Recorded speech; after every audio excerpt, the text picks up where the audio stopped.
Ja, en wij beginnen met een onderwerp en dat gaat over cultuurlandschap Waddenkust. Want voor de restauratie en versterking van het landschap en de cultuurhistorische waarde bij de Waardkust wordt een meerjarig programma ontwikkelen van Trog Landschapsbeheer Friesland. Landschapsbeheer Greensland en Landschaps Noord-Holland steken together met Visit Wadden, mag ik zeggen, 7,7 miljoen in de Waardkust onder de naam Programma Cultureel Landschapsherstel.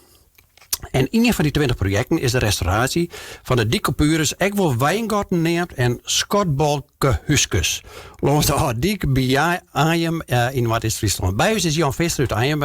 Jan, goedemiddag en welkom. Ja, dankjewel Dries. Ja, ik berust mijn tongen er bijna al over Wijngarten en Schotbalk Huskus. Ja, dat werden van mij begrippen woorden van de week het nog mee bezig. Ik denk, in een vrede, wat is dat? Maar door best expert. Kun je eerst uitlezen wat dat is? Nou, expert, dat weet ik net. Maar ik kan er best wat eruit lezen. Want bij ons is dat heel bekend. Want wij zijn daar opgegroeid in Ajem. En de mensen in Liusses en Peers, die weten dat beter. Want we hadden hier de Oordiek. Dat is de oude zeediek voor de Liussemer en de Ajemer polder. En dat is een zeediek waar staat 1592. Dus die diek is al vol ouder, maar dat is 1592 wie de oude zeediek. Dus dan de Waddenzee hier uit zien om. En die moesten mensen beschermen. Hè. Vroeger wie de terpen. Hè. Ajem staat op, of de kerken van Ajem staat op een heel grote terp. Dus had die wat vroeger de bescherming het heen water. Maar toen ben die dieken kwam. Maar toen later ben er polders kwam, in 1592. En toen er een zeediek kwam, die Tjenne Waddenzee. En die groen, die polders, ja, die woonden boeren graag broeken. Dat was hele vruchtbare groen. En, maar wat moesten ze dan doen? Dan moesten ze mij hinder en wijn oeren dik hinnen. Ja, dat was natuurlijk net slim. Dus op een bepaald moment hadden ze, ja, hoe met het vroegere wetterschip, of hoe het dan ook maar hier, van we wilden graag gaten in die dik hebben, zodat wij gewoon mij hinder en wijn terug de dik kennen, om de appeltjes en wat ze daar dan ook verbouwden, om dat op te hellen. Dus hadden ze de wijngaten, dus gaten voor de wijn. En toen had het wetterschip, of ik weet niet hoe het vroeger hier, die zei nou dat ken wel, maar dan wat er wel weer balken in kennen. Voor ik de val dat het al misgaat, want die dieken waren vroeger wat minder heeg als nou. Dus altijd dan een keer wetter doorheen komt, dat we ze dichtzetten kennen bij storm en dat soort dingen. Dus vandaar de Schotbalk Huskus. Ja, dus er zit balk niet, wij moeten de wijngaten dichtzetten kennen. Dus zo is het ooit ontstaan. Het zijn prachtige woorden. En, nou ja, goed. Dan is dat in ieder geval duidelijk. Hoe ben je erbij belutsen, Jan? Ja, hoe ben ik erbij belutsen? Ja. Ik weet nou nog net meer, maar ik was voorzitter van Dwarsbelang in Ajem. En we hadden in Ajem in 2020 een dwarsvisie opgesteld. Ik kwam hier met mijn naam. Toen hadden we in het dorp, in de Waarbuis in het dorp, hadden we al je mensen uitnodigd uit Ajem. Ik denk dat er wel 100 aanwezig waren. En daar hadden we al ideeën ophellen. Van, wij willen morgen gang in het dorp. Dus er kwam een plan uit als een nijbouw, kavels voor nijbouwwoningen. En wat dingen opknappen. Maar er kwam ook een idee naar boven dat we dan het opknappen van de wijngaten. En dat hier we net in scherp. Maar hier kwam mij het idee en iedereen zei toen, ja, dat is best wel goed om op te nemen in de dwarsvisie, om daarmee aan de gang te gaan. Want die wijngaten, ja, die komen om. Dat is kant. En er ben al een paar bij vernield. Die machines zijn natuurlijk van de boeren weer steeds groter. Ze kennen de bochten net maar goed maatje. En ze rijdt je wel eens even zijn wijngaard. En die gaan kapot. Dus hadden we het in de dwarsvisie opname. En zo hebben we de maaien onderslagen in. Dus zo hebben we wordt begonnen. Maar dit is een onderdeel van een grote plan. Je hoort krijg al wat in inleiding van een grote plan langs de hele Waddenkust. Waarom is dit zo van belang, Viest? Ja, het is cultuurhistorisch. Het is wat ik vertelde. Die Oordiek is van voor 1592. Dus misschien wel in 1500 laat die diek er al. En we hadden zelf dat die is goed in de gaten. We schuurt eigenlijk alle dagen. Hè? Maar het is natuurlijk wel belangrijk om zoiets in stand te houden. En dat geldt ook voor die wijngaten. En dat is dan van wat later hier. Maar het is natuurlijk prachtig mooi omdat echt de bewaring staat het vroeger wie. Dus ik vind het wel belangrijk dat altijd bloot en nog steeds zichtbaar is. Ja, want deze landschapselementen binnen het meer echt functioneel. Maar het is dan puur voor de cultuurhistorische waarde. Ja, klopt helemaal. Ja.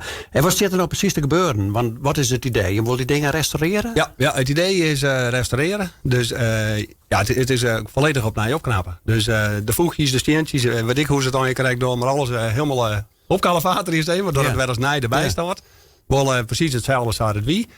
Maar in je wijziging, we gaan opname in de jaren met de gemeente, daar hebben we vregen, het treien wijngaten iets breder maken werken. Want ons is aan een wekkerpot. Er zijn peer die willen het echt mee broekt. Of best wel een prutten. En er zijn treien, die hebben het echt naar boeren langs met groot spul. dus de vroegere wijntjes bij volle groter van. Ja. Dat weet je hem ook wel.